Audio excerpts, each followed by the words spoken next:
بسم الله الرحمن الرحيم. الحمد لله رب العالمين، والصلاة والسلام على سيدنا محمد وعلى آله وصحبه أجمعين.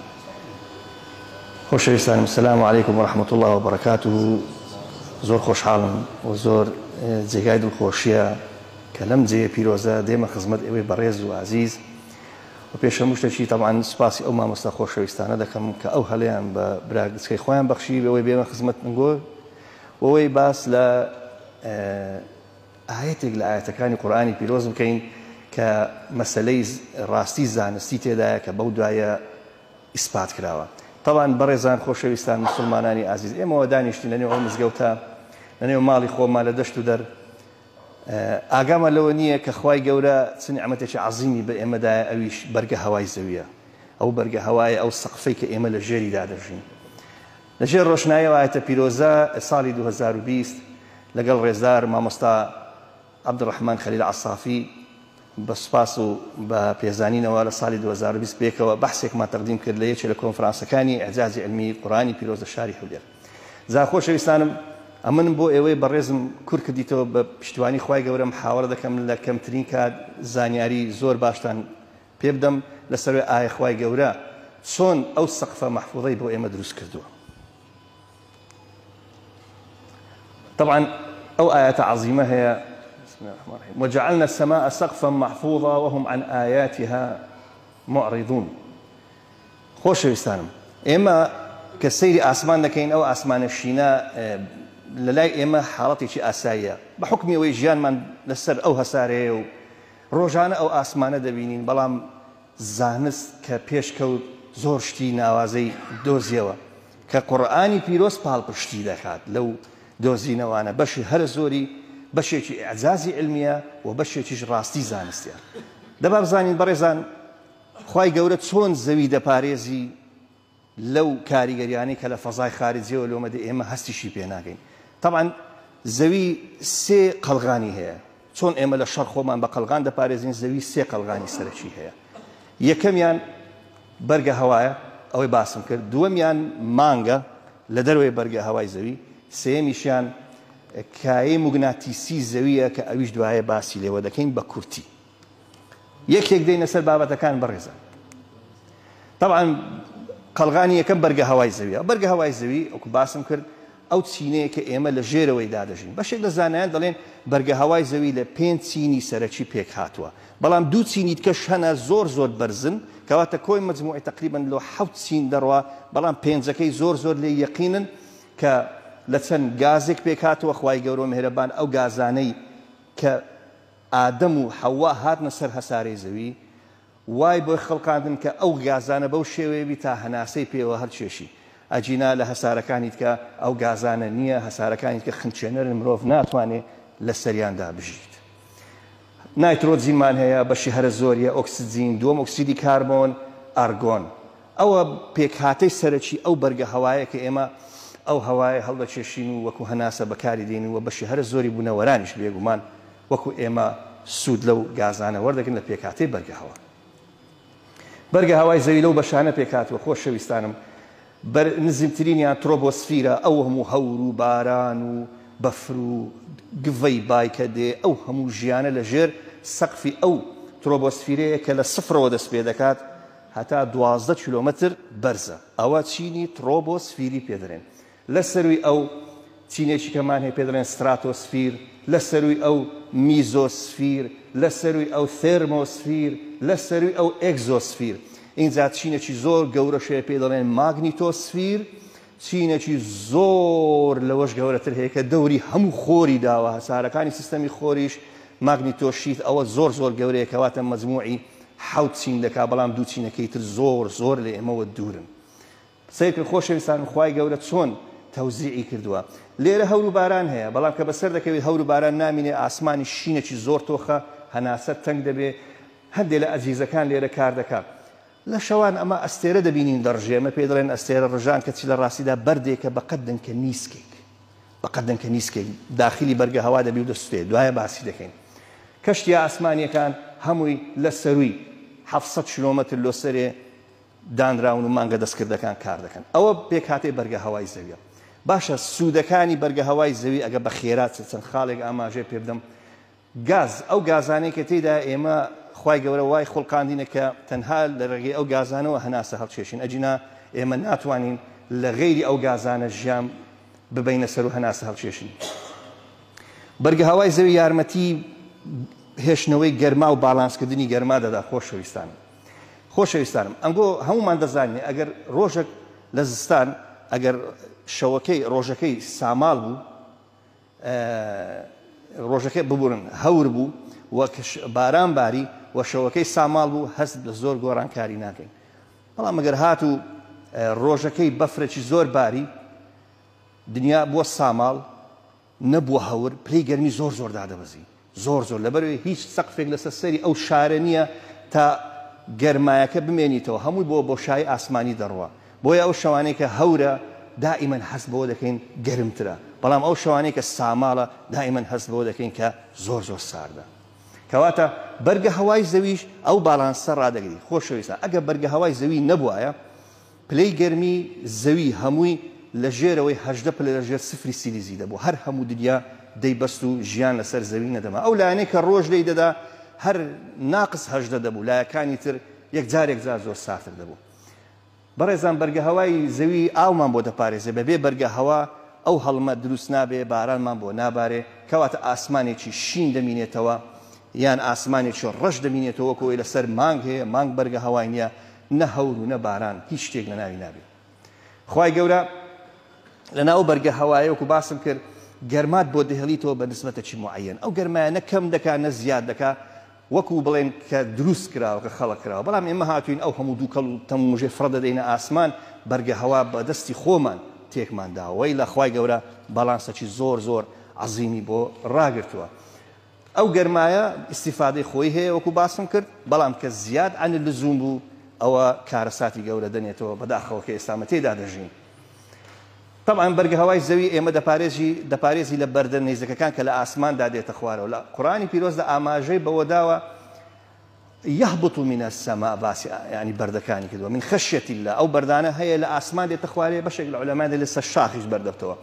کەواتە ئەو بەردانی کە دێنە ناو بەرگە هەوای زەوی بەڕێزان بەرگە هەوای زەوی ئەستورە کردداری لێخشان ئەوە دەستمان ئاوا لێکن گەرم دادێ بە هەمان کردداری لێخشان لەگە ئەو بەردە ڕوودەدا ئەو بەردە لە بۆشای ئاسماندا دەسووتێ بە فەزل و ڕەحمەتی خوای گەورە ناکاتە سەر عەردی. ئەگەر هاتووە ئەو بەرگە هەوای ئەوها ئەستور نەبوایە هەرچی بەردی گەورە و گچکەیە هەر هەمووی بەنا ئەو شارێ دەکرد هیچ ژیان هەر ژیان لە سەرەتاوە لەسەر زەوی دروست نەدەبوو دوایە زیاتر باسی لێوە دەکەین.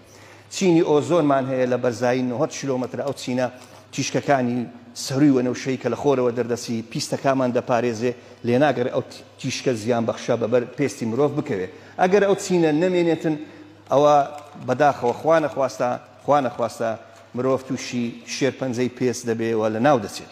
کەواتە سەیریکەن ئەوە بەشێکە لە ئەو سوود و ئەو یعنی استیفادانەی کە خوای گەورە لە نێو بەرگە هەوای زەوی بۆ ئێمە فراهەم کردووە.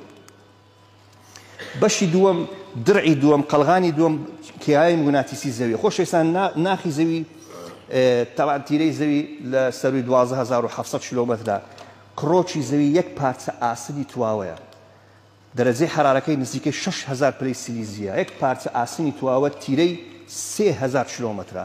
ئەوە وا دەکات ئاسنی تواوەیە ناخی زەوی ئەو هەموو گڕکانە لەو ناوچانەوە بەرز دەبێتەوە سەر زەوی. لە هەمان کاتدا ئەو ئاسنە چ دەکات بەڕێزان کایە موغناتیسی لە دەوری زەوی دروست دەکات بەو شێوەیە کایە موغناتیسی چاوی ئێمە نایبینی بەڵام سوبحان الله بەشێک لە باڵندەکان بەکاری دێنین بۆ سەفەرکردن ئەوان هەستی پێ دەکەن. کایە زۆر گەورەگە چاوی مە بیدیت بە ئەوە لەسەر ئەو شارەی هێڵی گەورەمان دەدی لە ناخی زەوی هاتۆتە دەرێت چۆتە ئاسمان لەو سەری لە ئەوسەی ڕۆیشتە بەڵام چاوی ئێمە خوا ڕەحمی پێ کردە ئەو هەموو شتانە نابینین ئێمە پێویستمان پێنیە چونکە بیبینین. ئەو کایە بەڕێزان خۆر تەقینەوەی زۆر گەورەی لە ناو ڕوو دەدات. ئەو تەقینەوانە جاری وایە کو دەڵێ پارچەی بچووکی زۆر گچکەی زەڕات و ئەلکترۆنات و نیۆترۆناتی گچکە بە تریلیۆن تەن لە یەک چرکەدا لە خۆر دەردەسێتن بەبێ وەستان. ئەگەر هاتو زەوی ئەو ماگنیتۆسفیرەی نەبە ئەو بەرگە موگناتیسیە گەورەی نەبوایە هەر هەموو ئەو تەنۆچکانە بەڕووی زەوی دەکەوتن خاکەکەشمان ژەهراوی دەبوو ژیانمان لە ناو دەچوو بەرگە هەواش لە ناو دەچوو. کەواتە ئەو بەرگە زەخمەکە هەرە گەورەکەیە ئەو بەرگە هەر هەموو زەوی و بەرگە هەوایەکەی ناوەش لەو قەسفانەی خۆر دەپارێزێ کەواتە بزانە خوای گەورە چۆن زەوی پاراستووە. سیرکەن بەڕێزان ئەوە لێرەدا زۆر بە ئاشکرا دێرە تەقینەوەکانی خۆر ئەو تەنۆچکانی لێوە دەرەچی زانایان پێی دەڵێن بای خۆر بای خۆر ئەو تەبعاً چاوی ئێمە نایبینی هەستیشی پێ ناکەی بەڵام ئامێرەکان زۆر هەستی پێ دەکەن کاتێک کە دەگاتە بەرگە هەوای زەوی خۆشەویستانم ئەو بەرگە گەورەیە کە پێ دەڵێن ماگنیتۆسفیر بەرجی موگناتیسی لێ ناگەڕێ ئەو تەنۆچکانە بێتە بە زەوی بکەوێ بە بەرگە هەواکەی بکەوێ بەڵکو چی لێ دەکا ئاوا چۆن بەلەم بەناو ئاودا دەڕوات ئاوەکە دەشکێنێ شەق دەکە ئاوە ئەو تەنۆچکانە خوای گەورە وا ئێمەی پاراستووە هیچی بەشێکی زۆر زۆر کەمینەوی ئەوانی تر هەمووی دەخزی و دەڕوا لە زەوی دوور دەکەوێتەوە. ئەوەش وێنەیەکی دیکەیە بەڕێزان سەیرکەن خوای گەورە چۆن زەوی پاراستووە. ئەوە زەویەکەی خۆمانە بەرگە هەوایەکەی کە باسمان کرد ئەو پێنج چینە هەمووی لێرەیە ئەوە چینێکی تر ئەوە شەشەم ئەو چینە گەورە گەورەکە چینی حوتەم ماگنیتۆشی هەر هەمووی دادەپۆشێ وەکو باسی شم کرد چینێکی هێشتا لەوەی گەورەتر هەیە خۆر هەر هەموو خۆر و سیستەمی خۆر خوای گەورە لە ناو زەرفێکی زۆر گەورەی دانایە لێ ناگەڕێت تیشتی ئەستێرەکانی دیکە بە خۆر بکەوێت ئینجا بە زەوی بکەوێت بزانە خوای گەورە چۆن ئەو زەویەی پاراستیە لەو هەموو کارە ساتانەی کە لە بۆشایی ئاسماندایە. سێم قەڵغان مانگە طبعاً بەڕێزان مانگ نزیکترین تەنی ئاسمانیە لە زەوی تاقە پاشکۆیەکی ئێمە تیرەی 384 هزار و قسوور کیلۆمەتر با کاتەکەی زۆر نەبین. بەڕێزان مانگ استیفادەی گەلێک زۆرە یەک لەو استیفادانە وەکو دەڵێن بوویتە جانفیدای زەوی یعنی خۆی فیدای زەوی کردیە هەرچی بەرد هەیە هەرچی بەرد هەیە لەو فەزایە دێ هەر هەمووی بەو سەطحی ئەو مانگەی دەکەوی ئەو بەردانە ئەگەر هات و بەر زەوی بکەوتبانە قەناعەت بکەن ژیان لەسەر هەسارەی زەوی لە زووەوە نەدەما بۆیە خوای گەورە هەمووی بحوسبانە هەمووی حیساباتی بۆ کردووە ئەوە مانگ لێرەیە بەو شێوەیە بە دەوری زەویدا دەخولێتەوە وەک چۆن ئێمە هەندێک ئامێرمان هەیە کە پێشکە و شتی وا دەگریتن بە هەمان شێوە مانجش ئەو بەردانە لۆ خۆی ڕادەکێشی لێ ناگەڕێ بەڕووی زەوی بکەوێت. طبعاً سوورەت هەیە بە ناوی مانگ وەخوای گەورە مانجیشی سوێندیشی بە مانگ خواردووە کەواتە مانگ گرنگیەکی یەکجار زۆری بۆ زەوی هەیە. باشە گرنگی دیکەی هەیە ئێستا باسی لێوە دەکەین. سیرکەن بەڕێزان ئەو وێنەیە لە ئاداری ئەو ساڵ کە شتێکی ئاسمانی بە ناوی بلوگۆست لەسەری نیشتۆ پێشی لەسەری بنیشتەوە لەسەری فڕی و بەر لە نیشتنەوەی بەڕێزان سیرکەن ئەو هەموو چاڵانە ئەو چاڵەی کە دەیبینن ئەوە لایەنی کەم تیرەی 50 تا 100 کیلۆمەتر دەبی 100 کیلۆمەتر هەولێر بە هەمووی 17-20 کیلۆمەترێکە ئەدی خوا نەخواستە ئەو بەردە ئەگەر بەر زەوی کەوتبا شارێکی وەکو هەولێر و دەورا پشتیشی هەمووی خوا نەخواستە کاو لەگە سەیری سەر ڕووی مانگکەن بەڕێزان بە ملیۆن بەردی پێکەوتووە کەواتە مانگ ئەو بەردانە لۆ خۆی ڕادەکێشێ لێ ناگەڕێ بەر زەوی بکەوێت بەرگە هەواشی نییە بۆیە ناسووتێ هەرچی بەرد هەیە بەڕۆکەی دەکەوێت. تەماشاکەن بەڕێزان مانگ زەوی دەپارێزێت چکە هێزی شێشکردی لێ ناگەڕێت زەوی زۆر لاربیتەوە لێ ناگەڕێت زۆر سەری بسوڕێتەوە بە دەوری خۆی ڕایگرتووە لەو قەرارێ بە ئیزنی خوای گەورەتەوان ئەگەر هاتو زەوی کە بە دەوری تەمان زەوی کە بە دەوری خۆیدا دەخولێتەوە بە لاری دەخولێتەوە ئەگەر هاتو ئەو لاریە پلەکەی سفر بە سفر ئەوە زەوی لە جیاتی ئاوا بە دەوری خۆر بسوڕێتەوە ڕاست دەبەوە ئاوا بە دەوری خۆر دەسوڕاوە چ دەقەوما لەو کاتەی وەرزەکانمان بەدەست نەدەکەوت یا زستان بوو یان هاوین بوو لەسەر هەموو هەسارەی زەوی یانیش ئەگەر هاتو مانگ وای کردبا لە زەوی نزیکتر بباوە یان دوورتر کەوتباوە لەو حاڵی ئێستا ئەوە زیاتر زەوی لار دەبەوە زیاتر لار دەبەوە لە 23 پلەکەی کە هەیتی ئەو کاتی گۆڕانکاری زۆر گەورە لەسەر زەوی ڕووی دەدا شەش مانگەکان ئەو وەرزەکان بە تەواوی دەگۆڕا جەمسەری باکوور تەنها 6 مانگ دەبووە ڕۆژ و جەمسەری باشوور تەنها 6 مانگ دەبووە شەو هیچی ترنا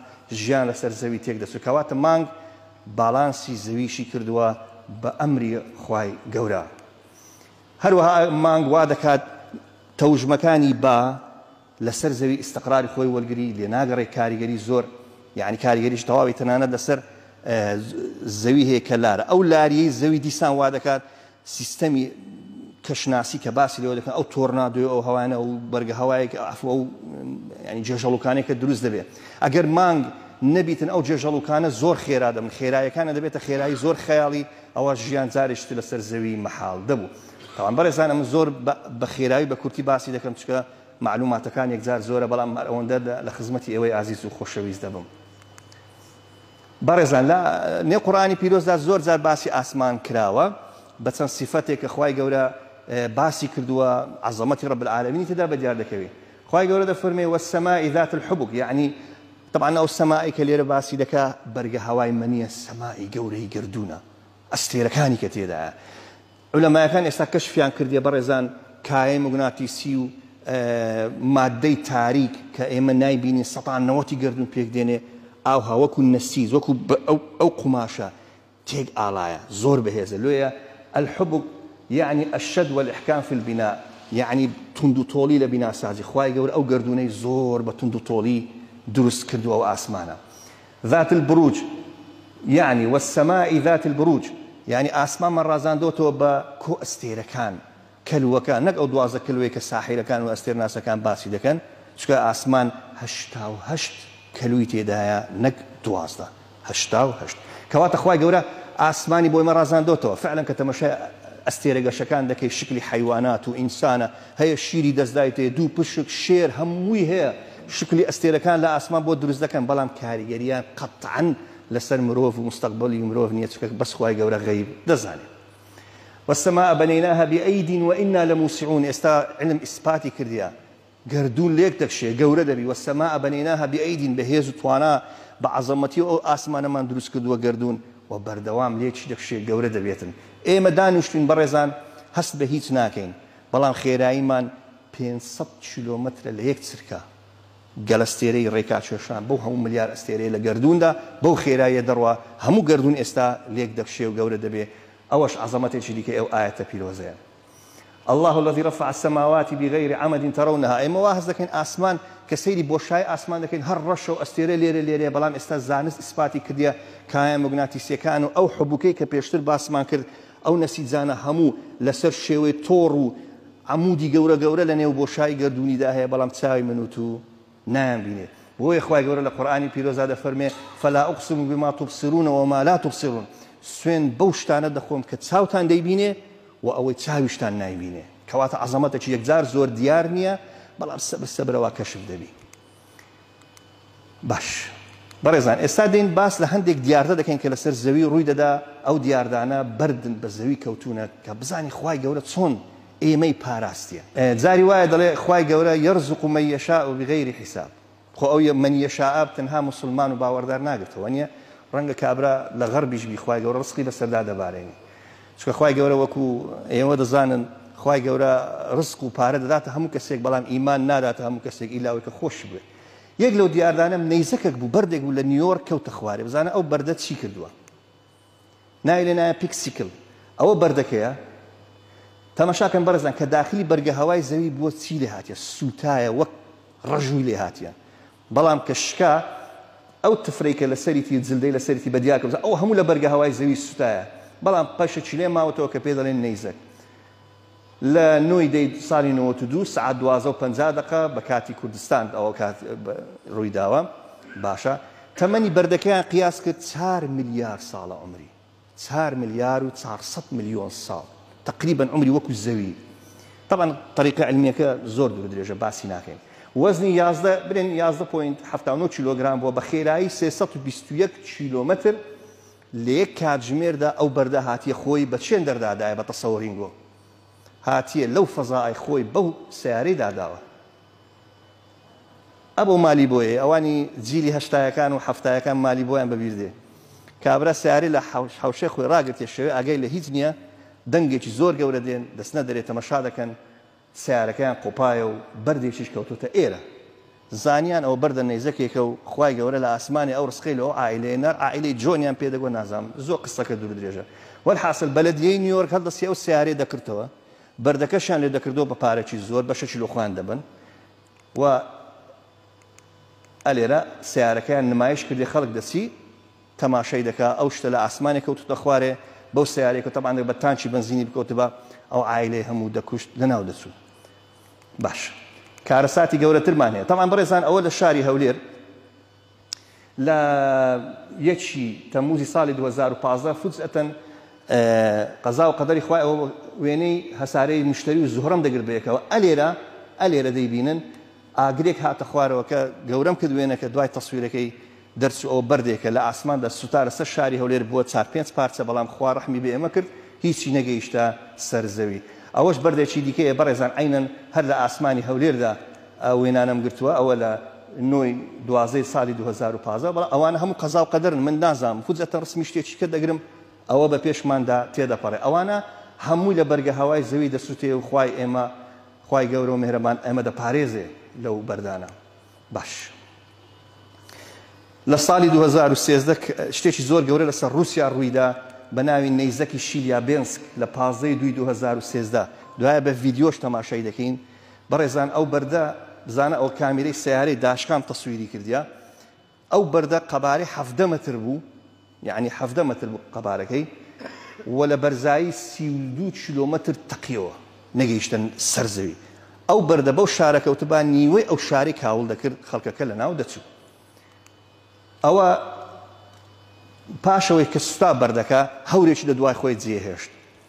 لە قورئانی پیرۆزدا وەسفێکی حتا ئەو هەورەش کراوە سەحاب مەرکوم قەومێکە کە ڕیزێک لە ئاسمان بۆیان دێتە خوارێ بەردێک بۆیان دێتە خوارێ کە دەسووتێ وە دەزانن هەورێکە بەسەری یەک داکەوتەوە بەڵام ئەوە ئاساری سوتانی بەردە نێزەکەکەیە خوانەکە ئەو بەردە بێتن بە زەوی بکەوێ بەڵام خوا ڕەحمی بەو خەڵکەی وێن دەرێ کرد ڕەحمان ڕەحمی بەو خەڵکەی وێن دەرکرد ئەو بەردە سوتا بەڵام دوایە لە ڤیدیۆکە دەبینین ئیشەکە وها بە ئاسانی نەڕۆی.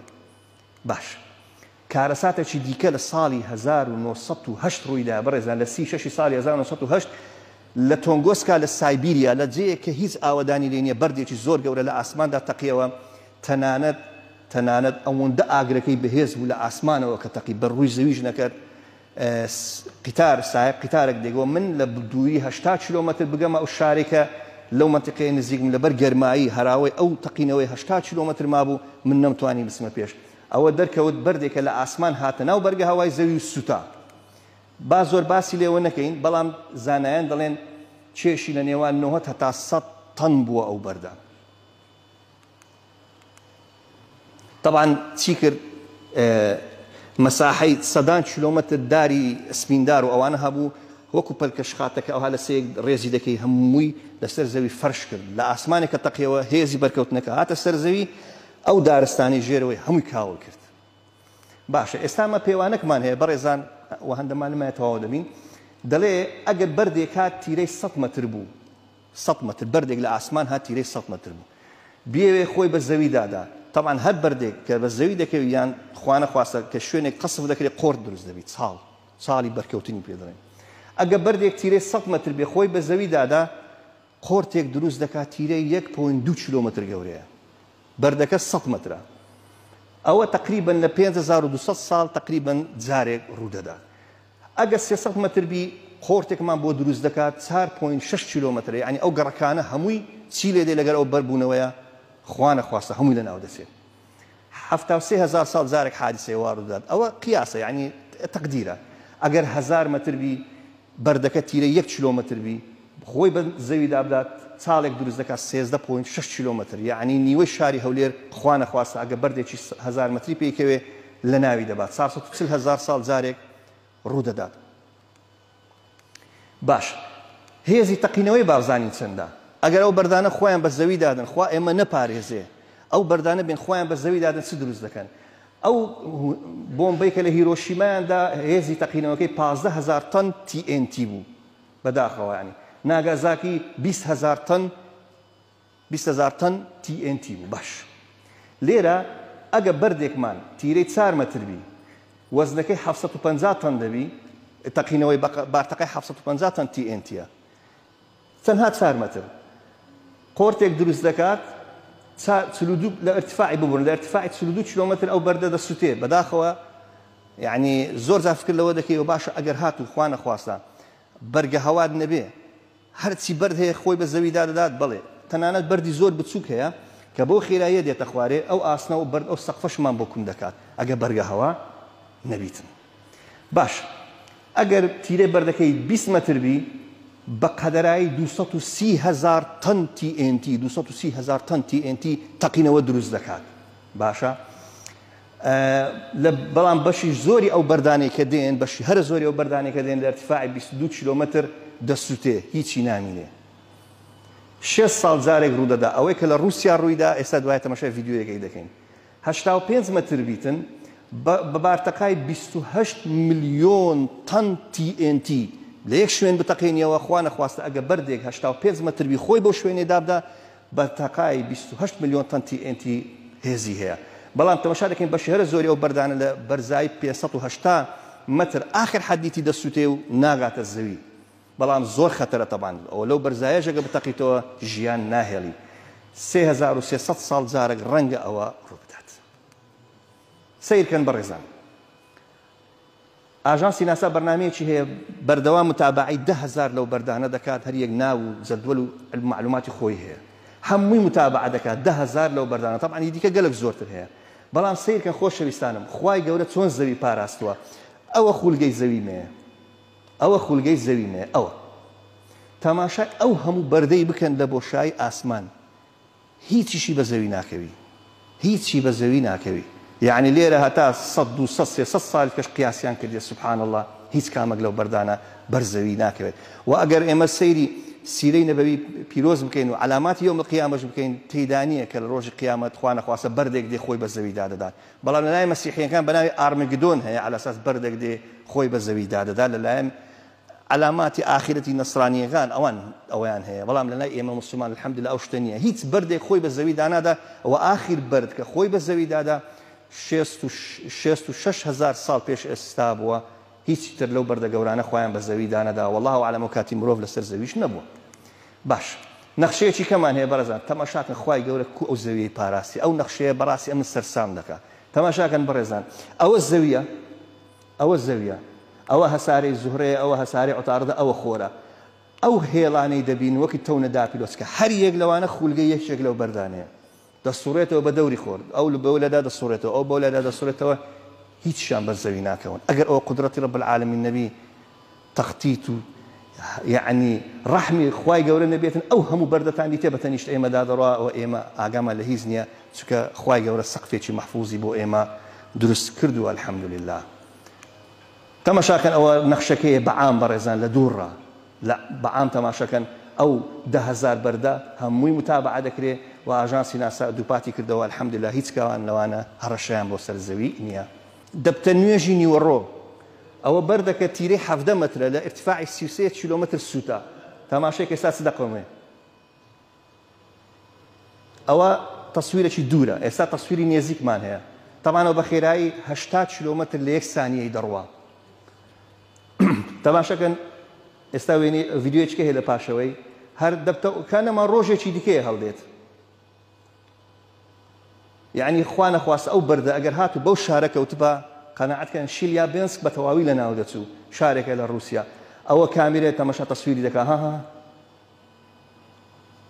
ئەوە سوتا ڕۆی نمە لە بەرگە هەوا سەقفە مەحفوظەکە ئێمەی پاراست ئەوە یەکەم لەحزەی داخل بوونیتی تەماشای لە ارتفاعی 33 کیلۆمەتر کە دەگاتە 33 کیلۆمەتر دەتەقتەوە نامینێ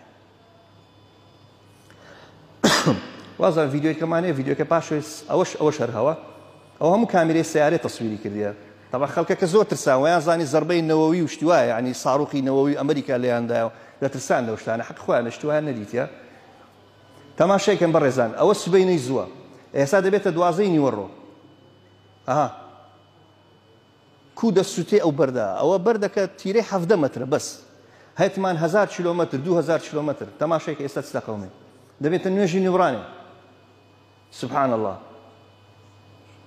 تەماشا کامێرەش ناتوانانی تەسویریکە بریسکەکەی ئەوەندە بەهێزە ئێستا لە پاشەوی خەڵکەکە بەداخەوە سەوت لێرە نییە دەنجی تەقینەوەکەی هێندە بەهێزە خەڵکان هەموو بەردەبنەوە لەگە دەنجی تەقینەوەکەی ئەوە نەیتانی زیاتر تەسویرکات ترسا ئەوە جار ئەو هەورەیان دیت نەیانزانی پاشی چەند دەقەیەکی دیکە ئەو سەوتەش لێ هەموو چوبوونە دەرێ ئەوها تەماشایان دەکرد دوایە پاش کەمێکی تر دەنگەکەش هاتە خوارێ جام و ئەوانەی ئەوە هەموو شکا هەموو کەتنە سەر یەک بزانە خۆسکە دەنگەکەی هەبا بەسکەی ناکە ئێستا ڤیدیۆیەکەمان هەیە لەناو دائیرەی تەسویر کرایە مۆزەفن ئەتیادی ئیشی خۆیان دەکەن ئەوە تەمان مسەورەکە زۆر شڵەژاو دەبی ینی نازان ئەوە چییە هەندێکشان ئەویان نەدیت بوو ڕۆناچیەکە تەنها ئەو دووکەڵەیان دیت ویان زانی ساڕوخ و شتیوایە ئەوە پەنجەرەکە لێرەیە مۆزەفن ئیشی خۆیان دەکەن تەماشا لەگەر ئەو هێزی بایەکەی بزانە سقەڵمە طبعا ئەوە ترسان ویان زانی قەسبە یعنی عملیاتێکی عسکەریە نەیانزانی ئەو بەردە لە ئاسمانی بزانە ئەوانە ئەوە هە بەسەر یەکدا دەکەون ئێستا ئاگیان لێ نییە لە دەرێ چ باسە ئەوە بەردێکی گچکە ئەو کارە ساتەی دروست کرد خوا هەموو لایەک پارێزی ئینشاءڵڵا ئیتر هەڵدێن نازان مەسەلە چییە والسلام عليكم ورحمة الله وبركاته. قردني شو ما هزاك أنا كنت توصل كثير شو كذبتوا.